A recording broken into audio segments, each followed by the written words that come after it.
Bismillahirrahmanirrahim. Rabbi Shrali Sadri Vayasili Amri Walu Luktata Milisani Kokoli Rabizit Nilma. I'm here with Cambridge IGCSE paper 1 Computer Science, and that is Computer Systems 047812 October November 2025. The duration of the paper is 1 hour 45 minutes. You have to answer on the question paper. No additional materials are needed.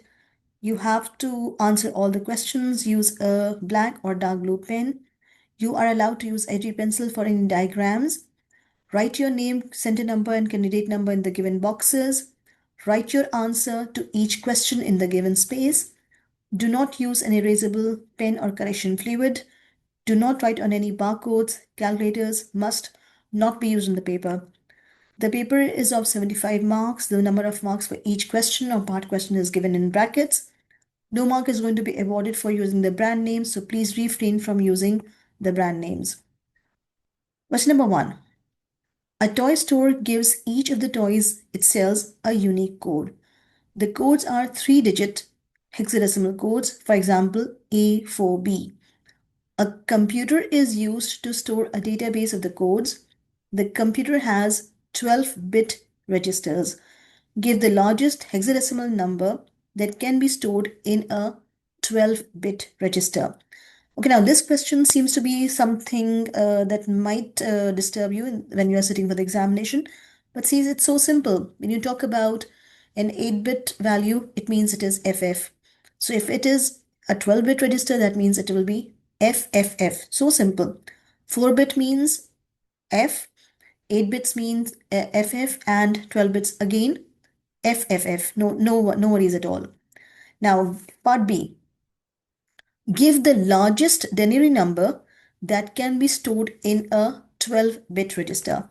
Now, let me just give you an example so you can comprehend how will you attempt it. Now, you can see, if you talk about starting from the LSB or least significant bit, you have the values which are like if you move, 1, 2, 4, 8, 16, 32, 64, 128. So if I just move a little ahead, like moving further to 12 bits, so let's see that what the values will be, and then you'll be able to figure out that what is going to be the answer here. If I say this one, 128, after that will be 256, 512, 1024, and 2048. Fine. 2048, then it will be 1024, then it will be 512, and then it'll be 256. I mean, this is something that is going to be going ahead for the 12-bit registers, and then the rest of the values you know very well, like the same 1, 2, 4, 8, 16, 32, 64, 128. So this is an extra 4 more bits. Fine. No worries at all. 128, then you have 64, then you have 32, then 16, then 8, 4, 2, and 1.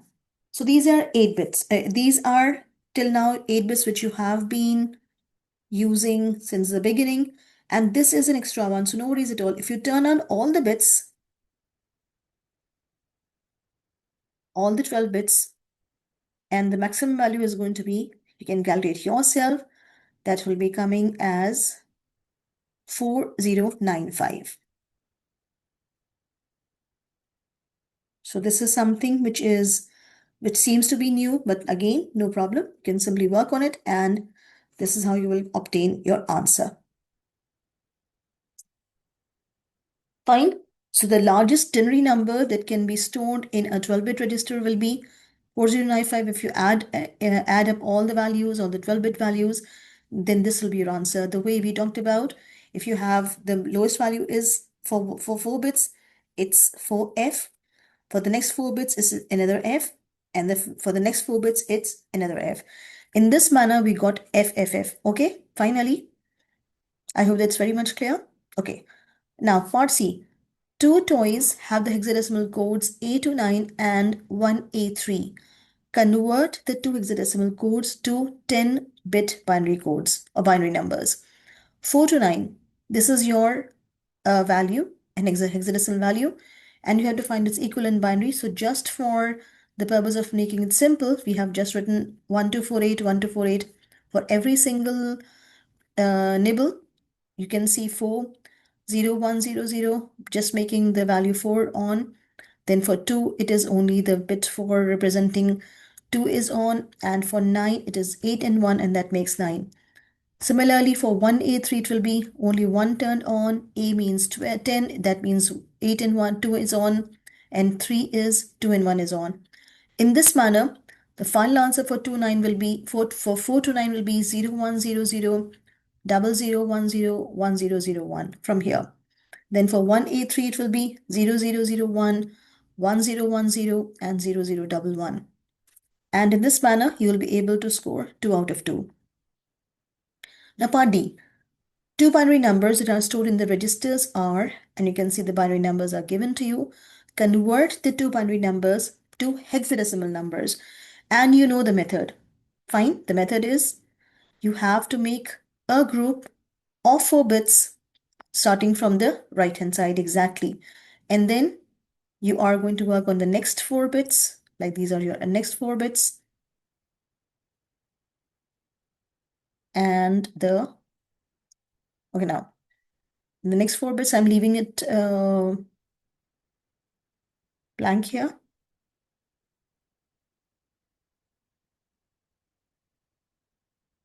And then the next 4 bits. So you can see for yourself. The working is done here to make you understand. Another, like in the working space also, the same thing is done to make you understand. So whichever, just giving you an idea here.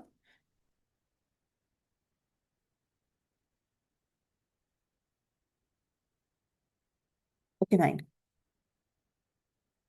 Just moving in the working space, you can see we have just made a group of 4 bits starting from the right hand side, means 1000. Then another one is going to be 0101, and at the last nibble is going to be 1000. And you know that this means 8, this means 10 or A, and this means 1. So your final answer for the first part of D is going to be 8A1. Then for the next part, you can see that again making a group of 4 bits starting from the right hand side. This is your first one, like the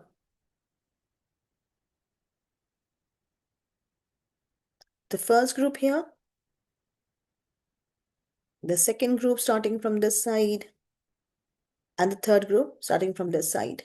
This is how you can see the first group is 1101, the second group is 000, and the third group is 1110. And then you can see it's 7, 0, and 11 or B, because we have turned on 8 and 2 and 1, and then 8 and 2 and 1 is going to be 11. That means B. So your final answer in this manner is going to be 70B. Now, I hope that there's no problem till now. Now, part E. The hexadecimal code for each toy is stored in a barcode that is displayed on each toy. Each time a customer buys a toy, the barcode is scanned and the amount of stock stored in the database for that toy is reduced by 1. An item of hardware is used in the system to receive the hexadecimal code from the barcode scanner and find it in the database. The item of hardware is built into a single chip. Name this hardware component. You can see single chip. It means that it is a microprocessor. So all this discussion you can see, and that is leading to the term microprocessor.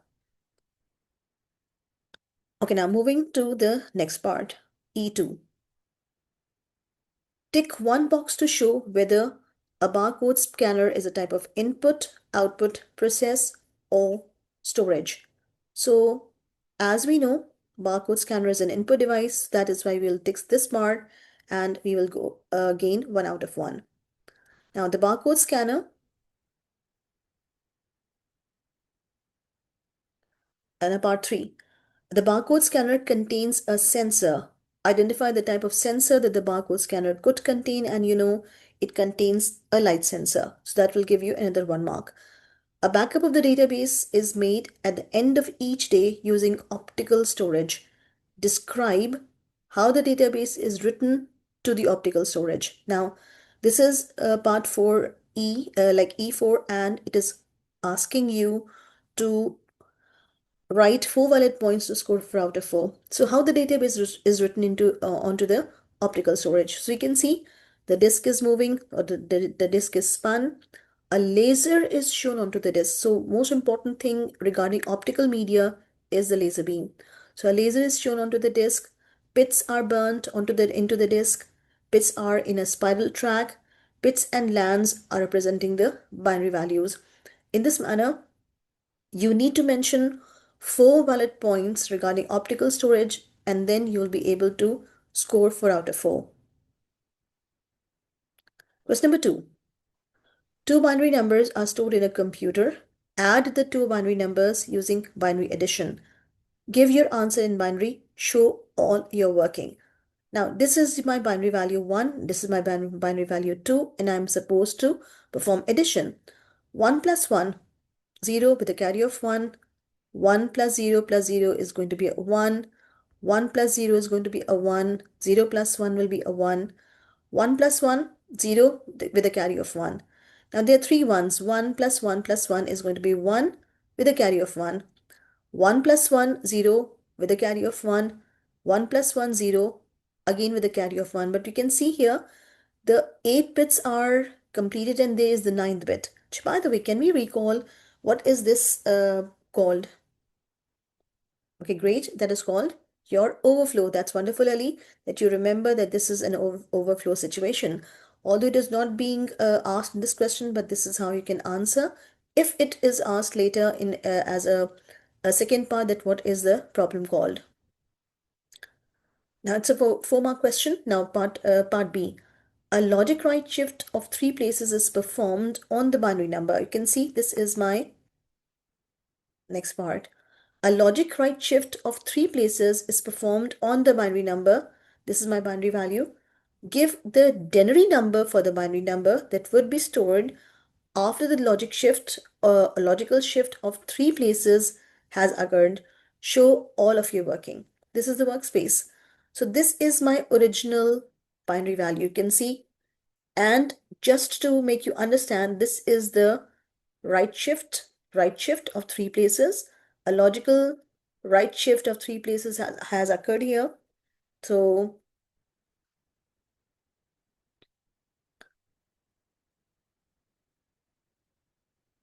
a logical right shift of 3 places has occurred here.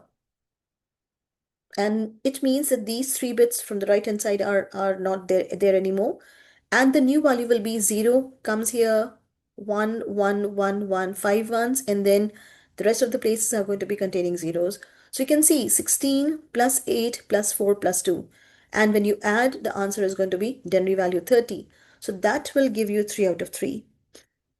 Now question number 3. A programmer uses assembly language to create a program for a coffee machine. Describe what is meant by assembly language. So 2-mark question. So if you say low-level language, if you say uses mnemonics, it is used to communicate directly with the computer hardware, that will give you 2 out of 2 because you have described what is meant by assembly language. Now identify the translator needed for assembly language. It's simply an assembler. Part C. Tick one box to show which statement is an advantage of using assembly language. It is close to human language, it is memory efficient, it is easy to debug, part C, it is machine independent. So out of these, the right answer is closer to machine, not at all, memory efficient, easy to debug, not at all, machine independent, that isn't. So it means the right answer is part B, it is memory efficient. Now moving to the next question. Any question regarding any of the questions till now? Okay, that's great.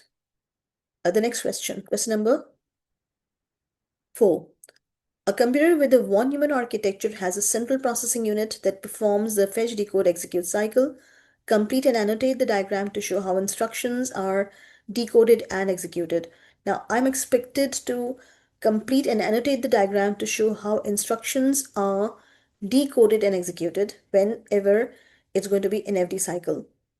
Now you can see this is what they expect the student to write, to be including in the diagram and as well as writing also. The diagram should show the CIR is built into the CU control unit. CIR is there to store the instructions. CU is decoding the instructions. Instruction is decoded using an instruction set, or you can say instruction is separated into opcode and operand. Signal is sent from CIR to ALU so that it can execute the instruction.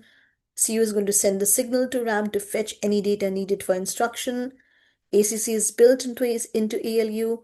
ACC stores any data needed for instruction, and ALU is executing the instruction also, or it is performing any arithmetic or logical operation.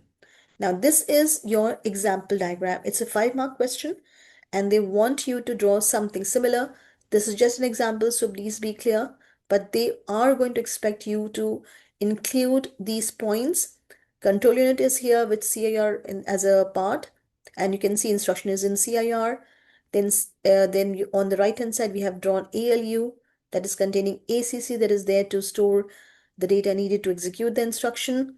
And then you can see CU is using an instruction set to decode instruction and sends a signal to ALU to execute it. This will give you valid 5 out of 5. Part B. The CPU is dual core and has a processor speed of 2.4 gigahertz. Describe what is meant by a core. So you can see any two points from here is going to give you 2 out of 2. It is independent self-contained processing unit. It is executing or processing the instructions, or you can say it is performing the fetch, decode, execute cycle. It contains registers to process the data. Any 2 points from in these 3 is going to give you 2 out of 2. Now, explain 2 ways that the performance of the CPU could be increased. What can I do? Now, just recall this is what we have talked about, increasing or improving the system performance. So the number of cores, clock speed, and cache. Perfect. So just see the same thing is mentioned here. The number of cores could be increased so that it means that more instructions can be processed simultaneously. The next one is going to, the clock speed could be increased so that it is going to be performing more, it is going to be processing more instructions per second. Cache could be increased. It means that more frequently used data or instructions can be stored, and those instructions can be accessed faster than your normal RAM. So this is going to be explained properly with the right words, with the keywords, and you will be able to score 4 out of 4. Question number 5. A computer system has a mouse. An interrupt is sent to the CPU every time a button on the mouse is clicked. Identify the name of this type of interrupt since it is sent from the mouse. So you can see it is sent by a hardware component. That's why you can call it a hardware interrupt. That will give you 1 out of 1. Part B. The interrupt is placed in a queue. Explain how the interrupt is serviced after it is placed in the queue. Now, a 4-mark question. So you can see the first point is definitely going to be checking the priority of the interrupt. Now this is what you remember, that some interrupts need servicing immediately, and some interrupts can be the delayed ones also. So once the priority is checked and the priority is higher than the current process, then it is going to halt, the CPU is going to halt the current process, and the process will be stored in a stack, and it will be fetching the interrupt, and then it will be checking the source of the interrupt, from which device or from which software it has been generated. It is going to call the interrupt service routine, or ISR, and this is going to, if priority is not higher, it continues with the current task. I mean, this is what is the whole sequence. After being placed in the queue, the CPU is going to see the priority. If it's higher, then halting the current process and continuing to service the interrupt. And if the interrupt is not of higher priority, then it continues with the current process. Part C. The mouse is connected using a universal serial bus or USB connection. Explain how data is sent using the USB connection. Now just be very clear. You can see for yourself the word is USB, giving you very clear indication that they are talking about the serial transmission. So just don't get confused. Explain how data is sent using the USB connection, or in other words, using the serial transmission. So you know the data is sent one bit at a time and down a single wire. So one mark is going to be for sending the one bit at a time, and another mark is going to be down a single wire. So this is going to give you 2 out of 2. Just be very cautious whenever you get a question, read it, understand it, and then attempt it. Now, give 2 benefits, part 2. Give 2 benefits of using a USB connection for this purpose. So it's 2-mark question, so you need to just recall your USB advantages. The mouse can be powered by the device. Now, this is dealing with the mouse.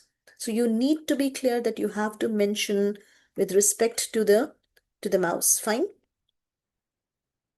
Now, this is the most important thing, that you have to include in your answer something dealing with the device that is being mentioned here.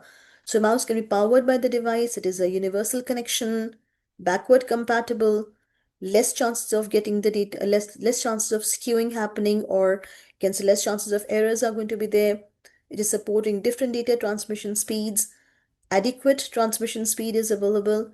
The cable cannot be inserted incorrectly, like it fits in one way only, except for USB-C connection. So that is what is not mentioned here. So you can go with a normal USB connection. The device is automatically detected, or the device driver is installed automatically the moment a device is connected. So this is one of the biggest advantages of USB connection that you remember we have been talking about in chapters 2 and 4. Chapter 2 and 4, they both are dealing with the USB or the device driver. So this is the basic advantage. The moment a device is connected to the USB port, the device driver is installed automatically without your involvement, when you are not being prompted, except for if the device driver is in there, then only you are prompted that you have to look for the appropriate device driver. Otherwise, it's done automatically. Give one drawback of using a USB connection for this purpose. So just have to recall, now again, slower transmission than a parallel. From where it has come? From the word serial. Wire may get in the way, or wire may limit movement of the mouse. So this, out of these 2 points, if you have mentioned any one, then you will be able to score 1 out of 1. Question number 6. An online clothing company has a home page at the Uniform Resource Locator URL. So you can see this is the URL. Write down the 3 different parts of the URL shown by the labels A, B, and C. So you can see this is your protocol. Then www.cieclose.com, this is your domain name, and after slash it's index.html. A student can say web name, page name, or file name. That's perfectly okay, and 3 marks are going to be yours. Part B. The web pages are stored on a web server. A proxy server is used to stop distributed denial of service attack or DDoS attacks on the web server. Describe how the proxy server can stop a DDoS attack reaching a web server. It's a 3-mark question. So what is the job of a proxy? You know that it is going to examine each request, or it is going to examine each incoming transmission or each incoming request. It can limit the number of requests sent to the server. It can use caching so that it can to respond to the request rather than forwarding the data rather than forwarding it to the server directly, and it can stop any requests from a certain IP. So just be clear. Here they're asking about a proxy, so you have to talk about proxy and not about any other thing, like not even a firewall. So any 3 points from the ones that are mentioned will give you 3 out of 3. Now part C. Customers use the website to buy clothing from the company. Complete the table with the missing terms and descriptions about retrieving and displaying web pages. So now, at some places there are some terms to be described, and at other places there are terms written. There are definitions or descriptions written, and we have to find out the appropriate term. You can see on this end, it's HTML or hypertext markup language. So you know it is the language that is used to write or author the web pages. That will give you 1 mark. DNS or domain name server or domain name system. So we know it is the system that is storing the URLs or the domain names and their equivalent or matching IP addresses. Or you can say it's a system that is providing the matching IP addresses for a web page, matching IP address for a web page to the web browser. So that is what the job of DNS is. Third one, it is a numerical address used to locate the web server. So locating the web server is an IP address. Now, the next one is it's a secure protocol that can be used to transmit data sent to and received from a web server. So you can say HTTPS or SSL or TLS. So a student can write any of these three and he will be able to score the marks. A piece of software that is used to display the web pages. So you know it's a web browser. 5 marks are going to be yours. The next one, part D. The clothing company uses cookies to store customer details. Complete the statements about cookies. Use the terms from the list. Not all terms need to be used. You should only use a term once. Now the terms are asymmetric DNS, dynamic, persistent, session, static, symmetric, user, utility software, web browser. These are the terms, and the statements are cookies are stored and managed by the blank. Blank cookies are temporary files that are created when a user visits a web page. Another blank cookies are permanent files that are created when a user visits a web page. So you can see it's very simple. Cookies are stored and managed by the web browser. Very correct, Ali. The next one is which cookies are temporary files? That's wonderful. They are the session cookies. So session cookies are the temporary files. And that is why this next statement will be session cookies are temporary files that are created when a user visits a website. And lastly, the last blank is permanent cookies are the persistent cookies. So you can mention the persistent cookies, and in this manner, you are able to score the marks. A web browser for the first blank, session cookies for the second blank, and persistent cookies for the third blank. And in this manner, you have scored 3 out of 3. Question number 7. A house has a smart speaker that can take voice commands as input. A person in the house can tell the smart speaker to play music or audiobooks. The smart speaker cannot be described as a robot.